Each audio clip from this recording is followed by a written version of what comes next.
If you love classic contemporary Christian music and the people that made it, please like this video and subscribe to our channel to help support us and keep us going. This is Stage Right, and I am your host, John Thorne. They say if you die with a handful of friends, you die a rich man. Well, I have several buses full, and I'm very excited to share them all with you.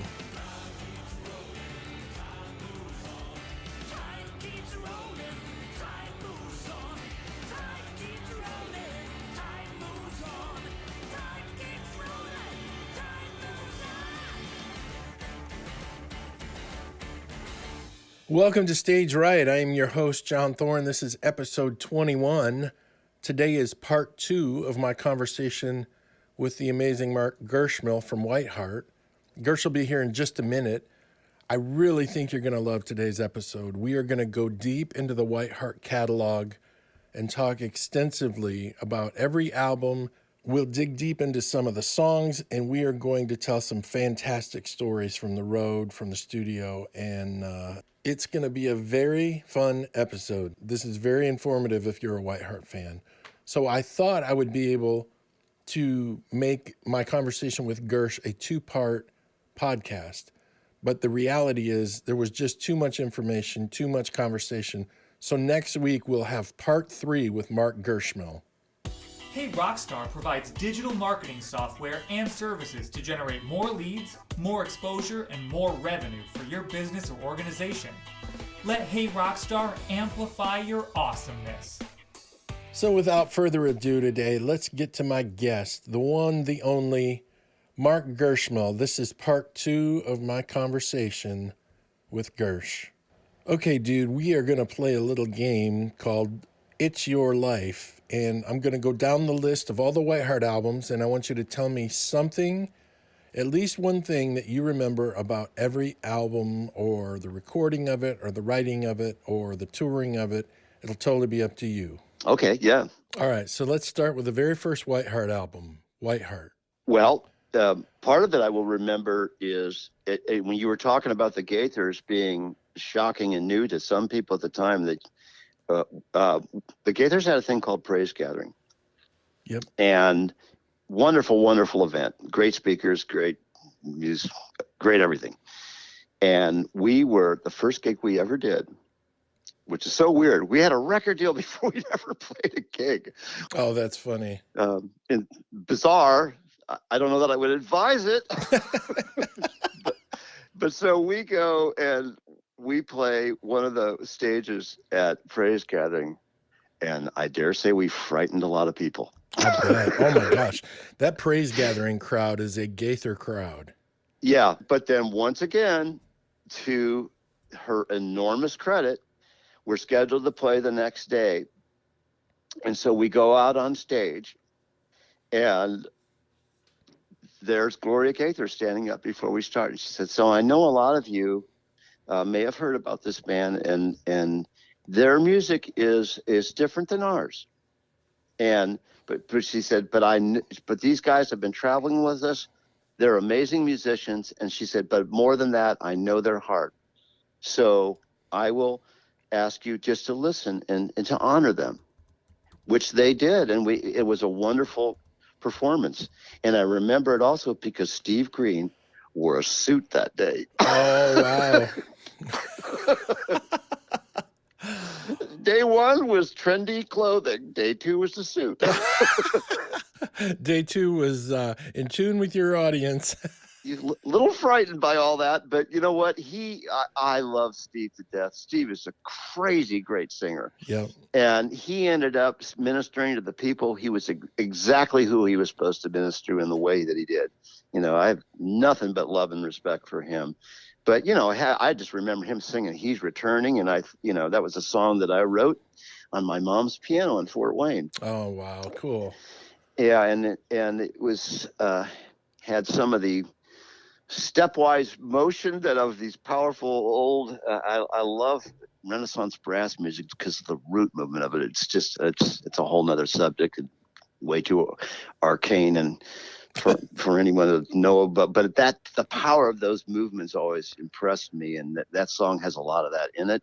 Right. But when I heard him sing that, oh my gosh, what an amazing voice. But it was the mercurial sense of everything at that time. That was the very beginning, and just to have the opportunity to do that after all those times of playing sessions, we would play sessions together. Yeah. And then after everybody go home, we could sometimes the studio would let us stay, and we'd come out at 6:00 in the morning and go to Dunkin' Donuts and say, "What did we just do?" That's awesome. That's how that album was formed. A lot of those tracks were dead in the middle of the night after playing sessions for somebody else. Now I know that was a challenge for you because you're not a middle of the night kind of guy much. Well, you helped me along that path. Because the two things that I remember most about being on the bus is we would watch movies and football videos, because you are the football mamba jamba. You know more than anybody I know. But then you would say to me, number one, sleep is overrated. Yep. Or hang with me or I'll die. Tell the story about the night my phone rings at like 12:30 and it's 11:30 your time. And you said, what did I say? What is that? You said, what is that thing you always say? Oh, that's right. That's right. That's right. It was so stuck in my mind for all those years. Like the first thing you say is sleep is overrated, but what's that second thing you say? And I said, hang with me or I'll die. And you went, that's it. You were trying to get Bryn to stay up and watch another episode. Yeah, that's exactly what it was. I called specifically for that purpose. Oh, that is so funny. Oh, and of course, Bryn gives me the look. Right. You were binge watching something and she wanted to go to bed and you were trying to get her to stay up and watch just one more episode. It was Sports Night, that old show that was about legend. It was what's the guy that wrote for Alan Sorkin, the guy that wrote A Few Good Men. Is that what it was? I think so. Yeah, and he wrote for West Wing. He's a tremendously talented writer. But yeah, he wrote, if anyone would ever see that, but that is a funny show. But anyway, yeah, I tried to use your lines, but when it's not coming out of your mouth, it's just not as powerful. The fact that you remembered it was just like made my day. It was just like, oh, this is great. All right, so let's move on to the next album, Vital Signs. What do you remember about Vital Signs? Well, it was a fun record to do, but one of the, and there's David Huff on the cover on the gurney, and we're all wearing our hospital gear on the cover. But one of the things that got to be a big deal, we would do the song, Vital Signs would be the last song for the night before the encore. And we had an actual gurney we carried with us. Right. And what we would do is we would have somebody covered up on the gurney. And when they get to we'd roll them out and kind of play around them, wireless guitars and what have you, And when it would get to the first chorus, check your vital signs, this person would start to shake and tremble. They're instructed, bring it, man. Whoever you are, bring it. And so people would rise up, and then the person would come up, and it wouldn't, sometimes it'd be the local youth pastor, or some, somebody from the community, or somebody who'd been on the football team, or, anybody. But it got to be a thing where other bands and other artists heard about this, and we'd come into town, and people would say, "Who's going to be on the gurney?" They all wanted to be on the gurney. That's great. It got to be like the place of honor. Hey, I was on the gurney. So who won the Academy Award for Best Gurney Performance? Well, the one I remember the most, who made the largest impact, and when I say his name, you'll know why large matters, was Meadowlark Lemon. Oh, my God. No way. Meadowlark Lemon of the Harlem Globetrotters wanted to be on the gurney. I said, Really? You want to be on? Oh, yeah, man, I want to be on the gurney. It's like, Well, you, my man, are on the gurney. We're just going to need another sheet to cover up the end of you. Because you're 6'5". Yeah, he was a big dude, and what a wonderful human being. Oh, Oh my man. gosh! But yeah, he was on the gurney, and the crowd went nuts. Oh, dude, I imagine so. Do you remember where that was? I don't remember where that was, which is really weird. Bryn, it's like, all right, were we ever in that town? Because when Rachel opened up for us, like, yes, you were in that town. I can remember that. Where my car keys are at this exact minute, I have no idea. Hey, Gersh. But Gersh, yeah. your wallet is around your neck.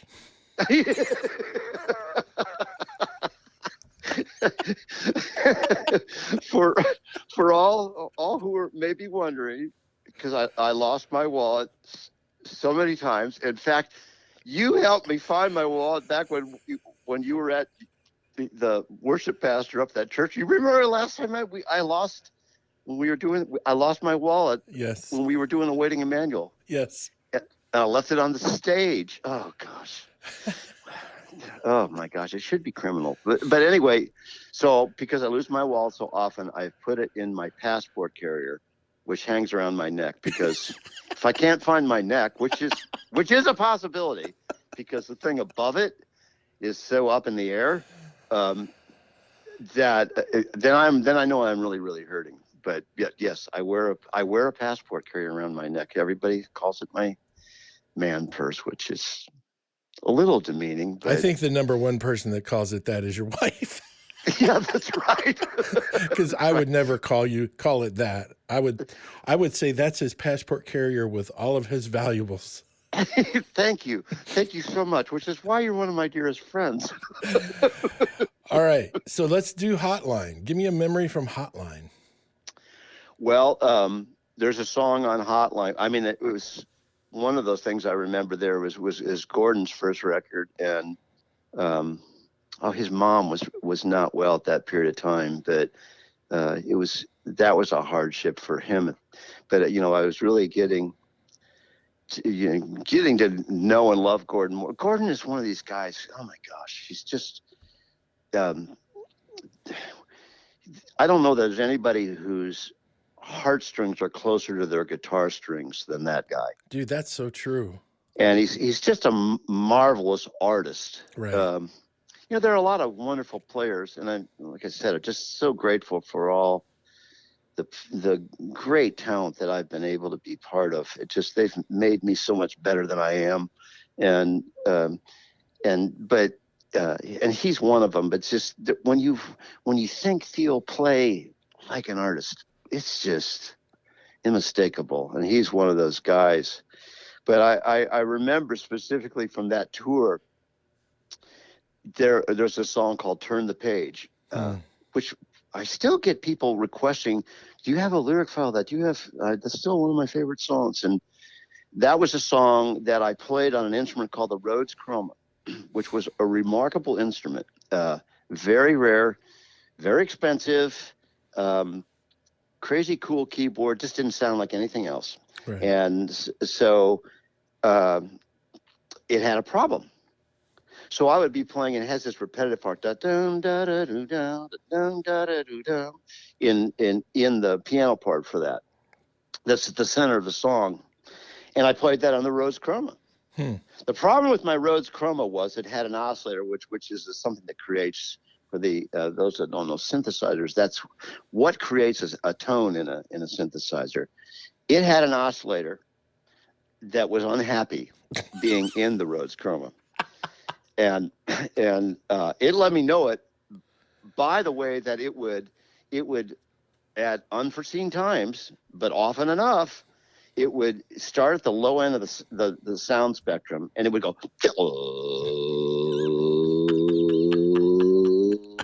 and it would rise up all the way till only your dog could hear the tone, and then it would start over. And so here you're in the sensitive tone of telling people that they need to turn the page in their lives, and then Ali Oscillator goes on his mad streak across the sonic sky, and the only way I could stop it was to shut it off and turn it on. So I'd go click it, click it, And just for like, 2.5 seconds while it rebooted itself on, there was no sound. Oh my God. It's like, talk about a groove killer. Oh, dude, that is So hilarious. unfortunately, that is my most profound memory of the Holland, other than the picture where we were taking the photo.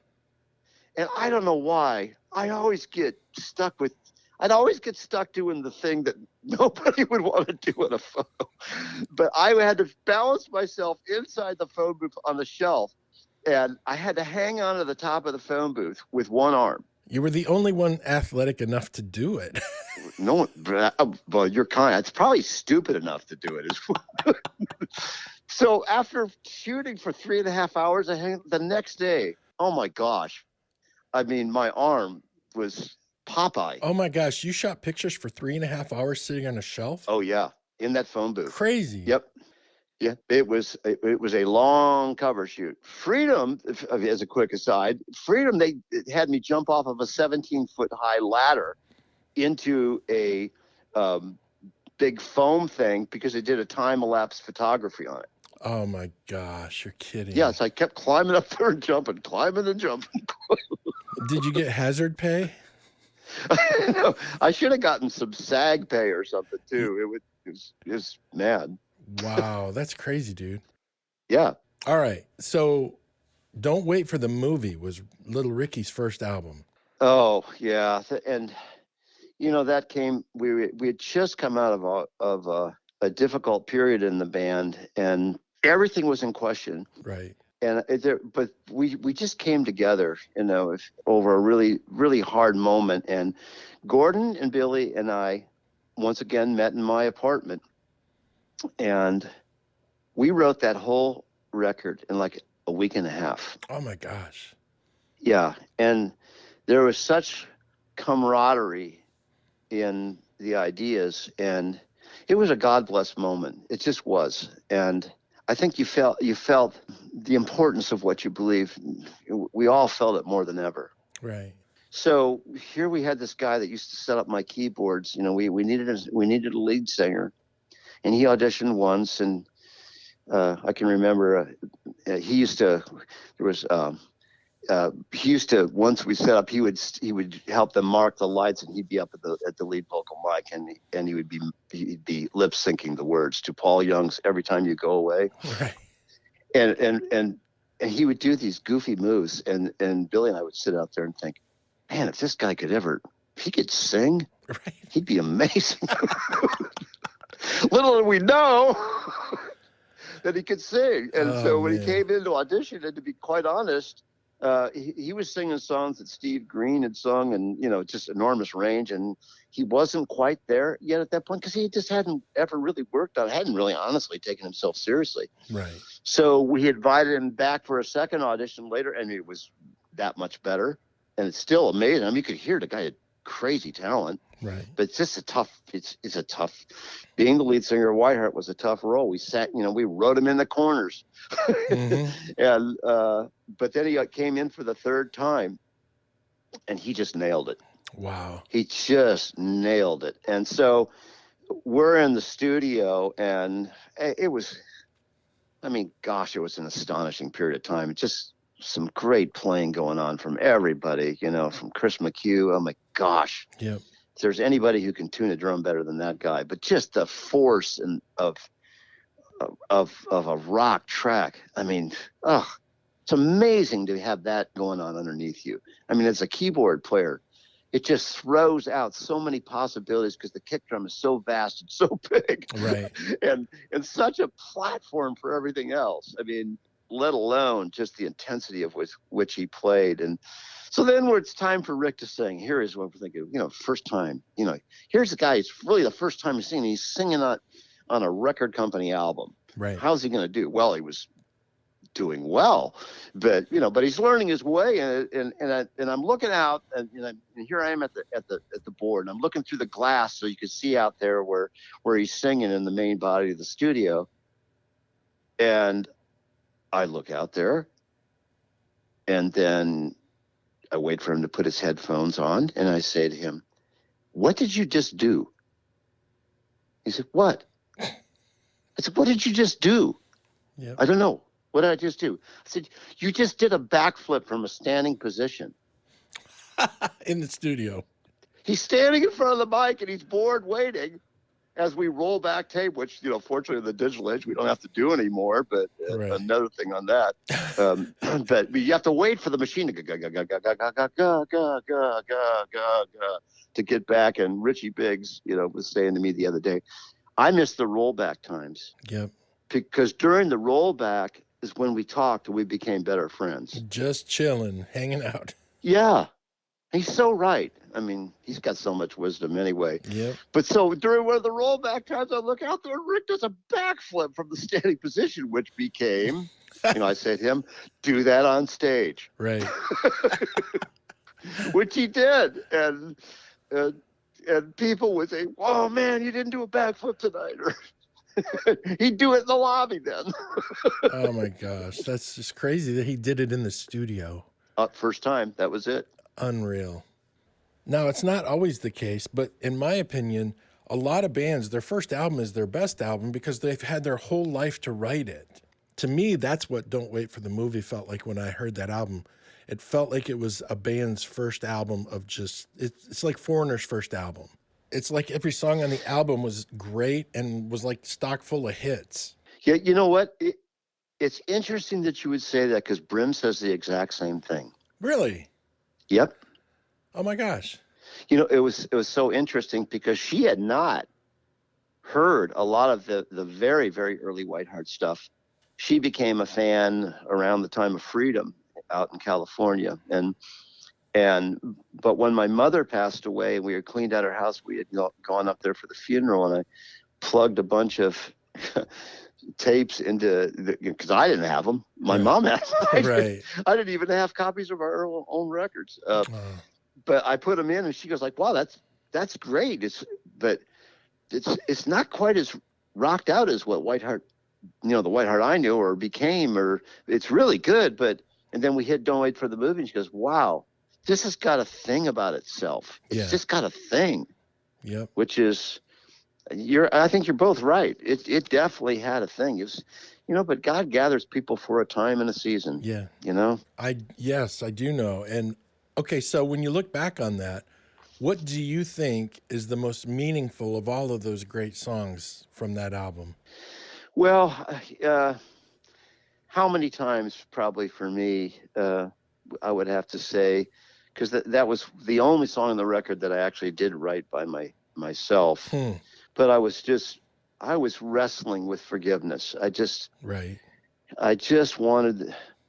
felt betrayed some, but I was looking at my own life too and just saying, how do you forgive someone? And then you realize, well, you forgive someone because someone has remarkably forgiven you as far as the East is from the West. Right. And it was part of my devotion this morning. It was, that though your sins be as scarlet, they shall be as white as snow. They are red as crimson. They shall be as wool.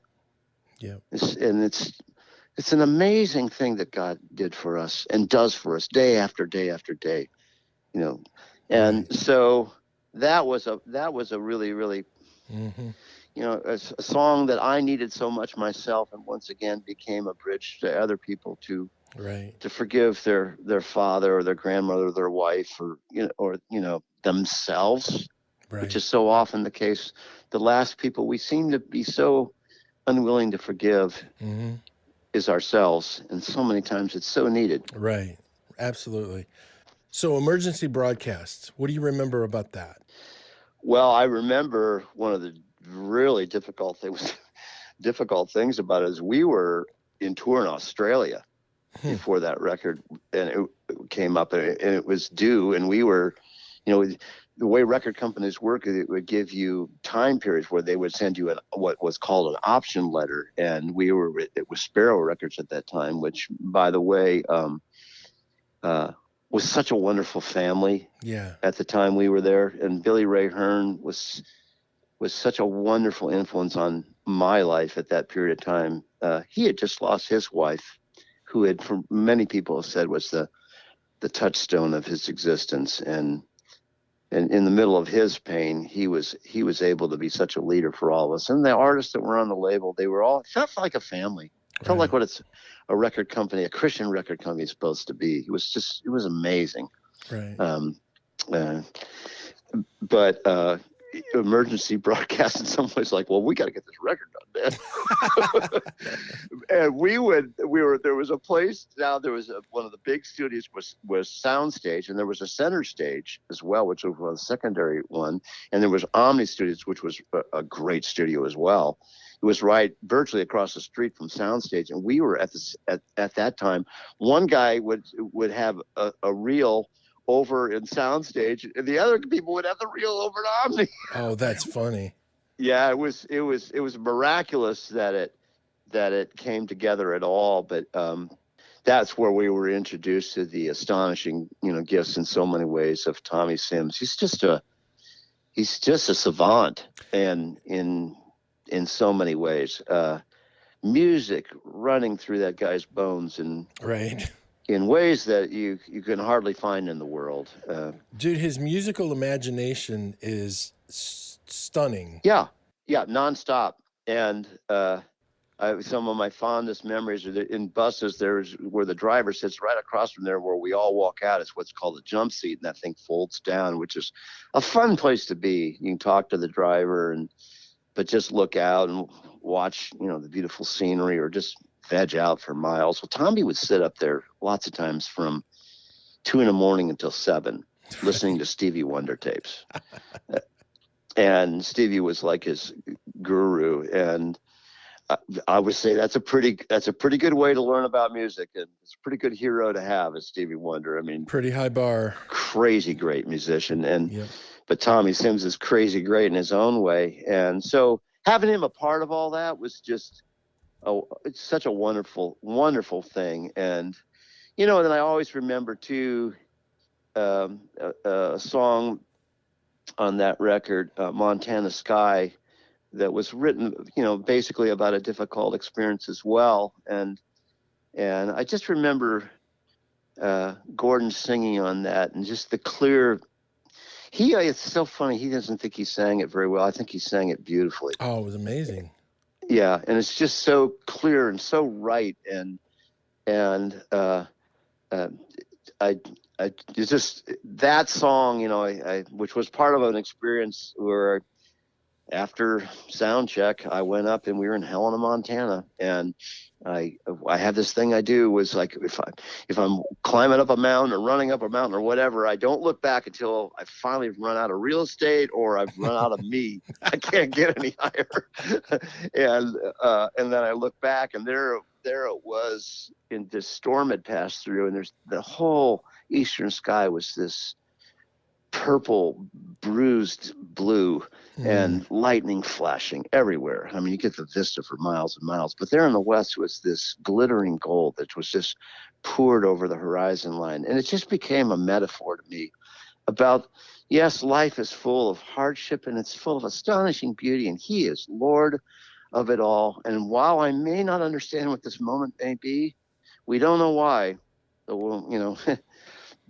when the world is lost in sorrow, there's a light that will remain. It's a majestically beautiful song, dude. And just love the way Gordon sang that song. Well, dude, we were talking about Tommy's musical imagination, the lyrical imagination, to say something that's so descriptive in such a vivid and clear way that paints a picture for people listening is just unbelievable. It's one of the best songs ever. Well, I appreciate that.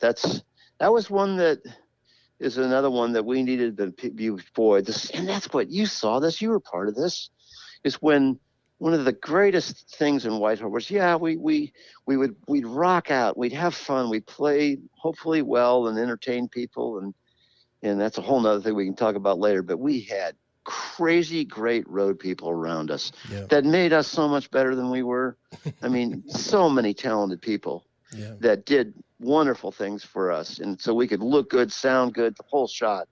But then you pour this out and you have all this fun with music, and then you get to the point where we can really tell people why we're there, and that was all great. And then there'd be the final songs in the encore, and then we'd go out to the record label to the record table, and sometimes people, they just wanted an autograph, which is great. Always glad to do that. But then you would see somebody out of the corner of their ear, in their eye, you would see they want to tell you something. So you just set it up. So what's going on in your life? So you're from here. So what brings you to this concert? What's been going on in your life? And then the stories would come, and they would come, and they would come. And what an honor for all of us to be able to hear this. And here's the time when you're so tired, quite honestly, because sometimes it's just really fatiguing to run around that much and to give that much. Right. And your voice is, a little frazzled, and you're trying to talk in many ways above a crowd. And you have this feeling that this is the most important time of the night. And I really feel that a lot of the greatest ministry happened after the last note. Yeah. So they would tell your stories, and they would have their Montana-sized stories for sure. They would have their how many times stories for sure. On and on. Their eighth wonder stories. It was such a privilege. I mean, those, and quite honestly, I still get letters. I still get emails. People talking about how they met their wife at a WhiteHeart concert, or that was the moment when they realized that they needed to give their life to Christ, or they finally forgave their brother, or they found their way back to their wife. Right. What a privilege all that was. Yes, it was. Absolutely. Okay, so the next album is Freedom. Now, let me ask you this. Does it ever bother you that people single Freedom out as possibly the greatest WhiteHeart album ever? Or is that something that you're actually proud of? Since you were involved in all of them, does it bother you for them to take one and single it out? I've always felt that if somebody plunks down X amount of money for a CD or a download or whatever, they've bought themselves a right to be a music critic in some ways. You just have to accept that as an artist. Right. Whether you could say, but listen to the chord passage and the chorus there. Right. I mean, listen to the bass movement there. That's awesome. Right. They know what moves them, and because of the intersection of God and music in their lives, they have the absolute right to feel something. So I never expect or want to take that away from somebody. Right. Yes, there have been many people say that Freedom is their favorite record, and it's high on my list. That's for darn. I mean, I love it.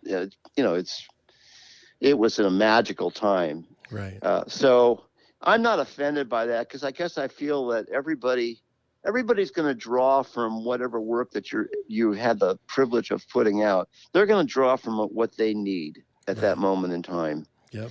And it's not a discourteous thing to me, unless they say it in a not kind way. I don't Right. appreciate that. I don't think every artist, whether you're in visual arts or culinary arts, or it doesn't matter. You want people to like what you do. That's just who we are as human beings. We would like to bless people for one thing, but you like to feel that the work of, as it says in Psalm 90, establish thou the work of our hands. Yea, the work of our hands, Lord, establish it. You want the work of your hands to mean something. Right. So I feel like, a lot of great things went on in Freedom, and I'm thrilled about that. And I'm not offended, but there are a lot of other records in many ways that there's things that I'm equally proud of. I'm equally proud of the people who did.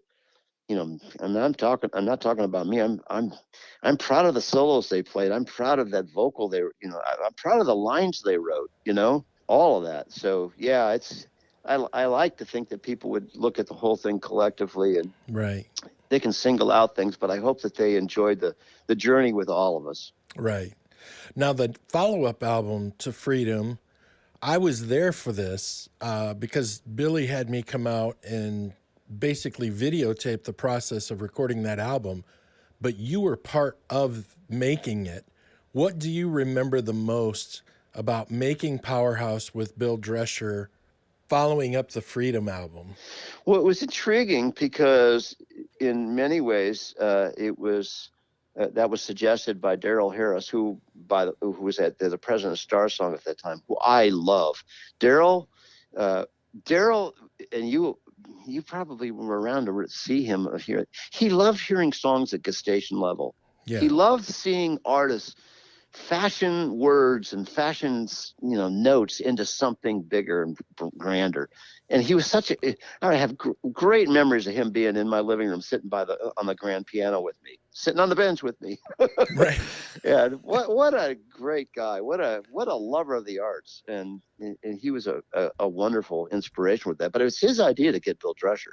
Wow. And it was fun because he came out of another world than what we had been living in. Quite honestly, his vision of a lot of what rock music was curtailed to that Rick Spielfring, pop presentation. Yeah. So in some ways, even though you have that monstrous Brian Wooten, and Brian Wooten has the furriest, fuzziest, wonderful sound. Oh my gosh. Yep. There aren't rooms big enough to contain it. Yeah. But he kind of even curtailed that in these chiseled places on the canvas. I have visions of him just being meticulously going over sections of tape, even with a cutting knife, to get the absolute bar that he wanted in the right place. And so that was really interesting. But the other interesting thing about it was Bill was not, I could not even tell you to this day where he stood with faith, but it was certainly not a big part of his life.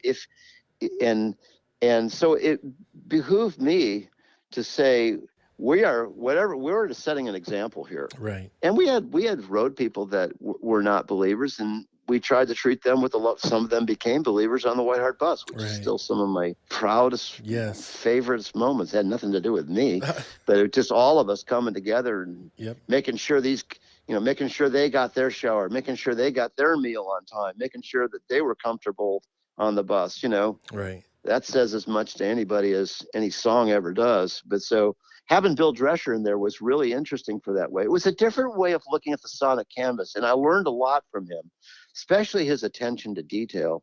Right.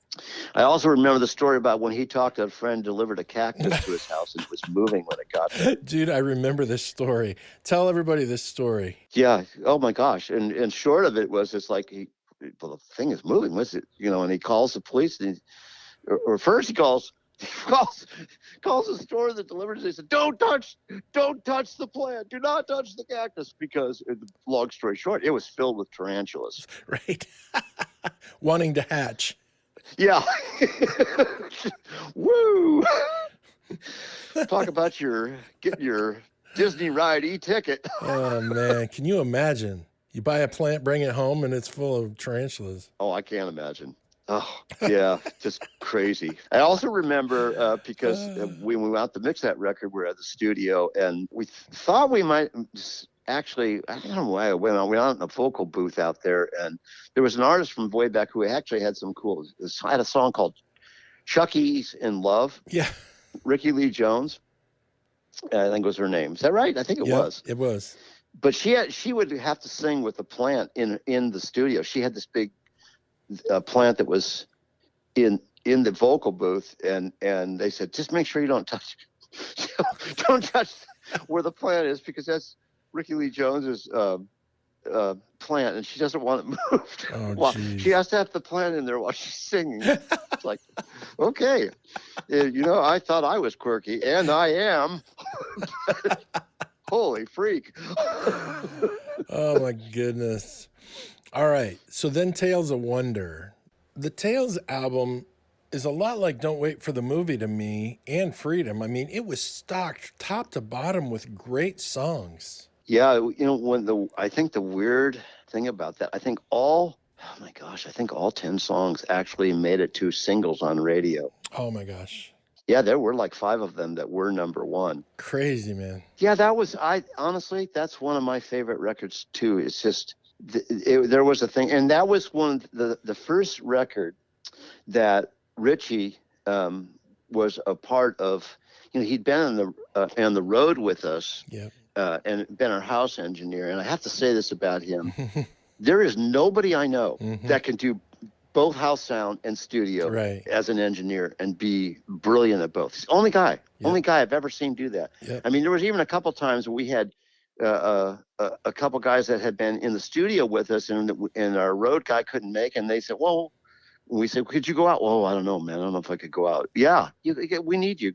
Well, okay, I'd love to go out with you. And they go out, and I just look at their faces and the panic. Yeah. I mean, these are great engineers. I mean, fantastically talented engineers. But in that road environment, they were terrified. Yeah. Because it's a whole nother world. You know, there's a guy Richard Dodd, who's, if you can go back and look, he did the Wilburys, he did, George Harrison, he did Fiona Apple. I mean, he did Tom Petty. I mean, he's a great engineer, great mastering guy. And he always says that people can only listen really to three things. Mm-hmm. Primarily, yes, you'll have a big record with a lot of things on. He's English, and he says it's just so wonderful. He's a passionate dude too. But they really can only listen to three things predominantly. So you've got to choose always as a mixer. What are those three things going to be? It sticks in my mind because he mastered my solo record, and I spent quite a bit of time with him. And those choices get all the more important when you're out in an arena. Right. And Richie was amazing at that, getting power but getting warmth at the same time, bringing the vocals to the front. But in the studio, Tales of Wonder was one of the first albums that he was ever a part of in that way, and he was brilliant there too. Yeah. And just still even learning what his gifts were in a studio setting, but it's, once again, tireless attention to detail, but the passion of an artist was so rare in an engineer to see that.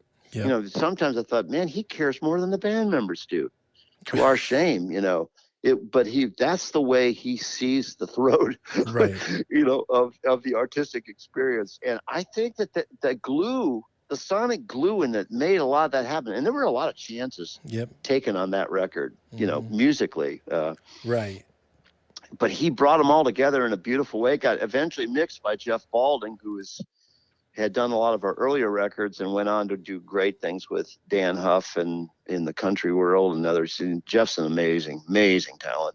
And Brown was actually in there for the final mix with it all. But I still go back to Richie being part of schooling and shepherding those moments about. And yeah, I think there's some great songs on that record. I'm really proud of that record. You should be. It's a terrific record, man. It is so good. So on the Powerhouse album, I was in the studio when you guys were recording, get to hang out, got to see the process and all that. I didn't hang out so much on the Tales of Wonder recording, but on the tour, I don't know if you remember this or not, but every time I wasn't out on the road playing for Margaret, Dave Eckerman would hire me to go out and road manage you guys so he could stay home. He and Julie had just gotten married. So I would go out and road manage you guys all the time. Now, I want you to tell everybody about the amazing pre-roll that you built for that show. And let's talk about how the Tales of Wonder tour, how all of those shows started every night. This is amazing because I actually found... You what? I found this. I actually found a copy of this about 9 months ago. What? Yeah, it's pretty amazing. Well, we were always blessed. We traveled overseas. We were in Australia a number of times. We spent a lot of times in Europe with, a wonderful, wonderful guy named Eddie Huff. Yep. Who brought us in. Oh, I love Eddie Huff. Yeah, just an amazing person. But there was always an international influence. I'd gone to school in London and spent some time overseas and toured with the Gaithers over there. And I'd get a rail pass for a month. I'd ride the trains for a month and go to art museums and hike in the mountains. And it was always a wonderful part of my life. But so I had this passion, as we all did, because we loved playing overseas. Right. And so I thought of the old musicals, where they would have the prelude, and they would have little snippets of different songs like Promises. Right. There would be little pieces of stuff, and I said, nobody's ever done that for a rock thing. Yeah. What if I would take little key lines of songs and just like a quote, and some of the people initially they didn't know the album, so it would be their first little glimmer, whether they realized or not, they're hearing a little piece of one of the 10 songs. And all 10 songs were represented. So I made this composition, which was 15 minutes long. and I had to be real careful about tying it all together. And then I had some background music that was like a base for letting all those things come in at different points in times. And Richie was part of this. Richie was great in helping me lay out the canvas in a way that it worked. So what I did then is we already had a lot of international friends, and I wrote to some of these people, and I said, look, you in Norway, you in Australia, you in Sweden, I would love if you would record in your language, and if you would say, hello, my name is whatever, the Tales of Wonder begins say hello in your language, and then say it in English. The Tales of Wonder begins in, if you would say 15 minutes, if it was that 15 minutes, if that was your time, or it begins in 12 minutes. So all the way down, there would be this countdown that would happen, interspersed with these little pieces of the song. Yep. So we always knew with 15 minutes, when that started, we had 15 minutes to be on stage. Right. So it got down to the town, and we're now in the final minute. And people are all in their seats, and the lights, things are starting to build. The lights are going down in the room, and everybody's feeling it. And so now we get down. There's this promoter from that used to do us in Sweden. He was a wonderful guy, and he was the last voice. Lasse Olsen, Viva Music. Yep. And he actually did the countdown. Yep. And now it's just at a fevered pitch. It's 10, 9, 8, 7. And we all get down to 1, and then the lights, massively, the moving lights echo what the soundtrack is at the start of Raging of the Moon, which was built on an instrument which I love called the wave station. Mm-hmm. Very rare instrument, very hard to program, but little geeky me love to do it. And so that's what the sound of that is. And it starts on one side and goes to the other side. It bounces across the stereo spectrum, just like it did on the actual record.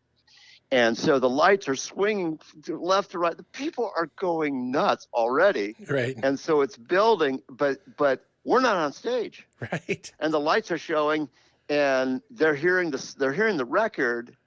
And then here we are walking out, and by the time it gets to the first chorus, we're on live, and people went crazy. It was just fun. I don't know what made me think of doing it, really, but once again, Richie Biggs was such a great part in helping pull that off, and Brian Wooten coming in and playing different parts for me, and we did little things along the way that cemented it all together, but.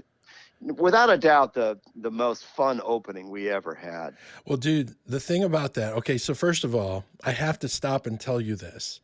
Mike Wilson says that you were the only person he's ever known that could successfully program a wave station. He said you're the only one that took the time it took to learn how to use it. That's funny. So going back to the live thing, it was so cool because the crowd thinks for just a second, oh my God, that's the band, they're playing. And then all of a sudden, wait, is that the band? I think that's the band. Sounds like the band. It sounds like the record. And then they would realize, oh, it's just the album. It's just a track. And then would kind of relax for a second, just in time for Knox to come in on the big snare fill. And then you guys in this huge, massive downbeat would come in on the first chorus. Yeah, it was fun. It was really fun. Once again, then you got the lighting guys, just pulling that off. That was Miyagi's first tour. It was Miyagi's first tour. Who just, I mean, he just knocked it out of the park, and he had, even more so for you, had remained such a great friend and to you, and well, you were a great friend to him. He knew. A great friend understands what a great friend is. Right. And did wonderful things for your church. And you both are such creative people. Get the two of you together on anything. Oh, my gosh. All right, dude. Guess who FaceTimed me from Belize last night? Are you serious? He called me last night. Oh, how awesome is that? Yep. Talked to him for about an hour. It was so cool. It was great catching up. I talk to him every couple months. That is awesome. I had lunch with him about 4 months ago when he was in Michigan. I drove to Grand Rapids and we went to lunch. And so that's I just love Miyagi. So back to the Tails thing, though. Nyack College, I don't know if you even know this because you were on time. Nyack College, you know how like John would like to sashay to the stage when the spirit would hit him? Yeah. Oh, I do. Put the fear of God in me several times. Well, there was Nyack College on the Tales of Wonder tour. I'm standing back by Richie at the board, and the pre-roll is counting down. And Knox walks up to me with his headphones in his hand and says, "Hey, bro, what's going on?" Oh, gosh. And I said, "You're like 5 seconds away from Lasse Olsen counting you down." And he went, "Oh, no way." And I'm like, "Dude, the show's starting. Like literally, it's going to start without you." And he's like, "Well, can you stop the tape?" And I said, "No, can't stop the tape." And he literally went running down the center aisle. People were still trying to get to their seats. He's knocking people out of the way. The first guy he ran into by the board as he took off yelled, "They're not playing live because there goes the drummer." He runs to the front of the stage and jumps up on the front of the stage. Oh, gosh. And runs back to the drums. And somehow miraculously, dude, before the first chorus, he got plugged in and hit that downbeat.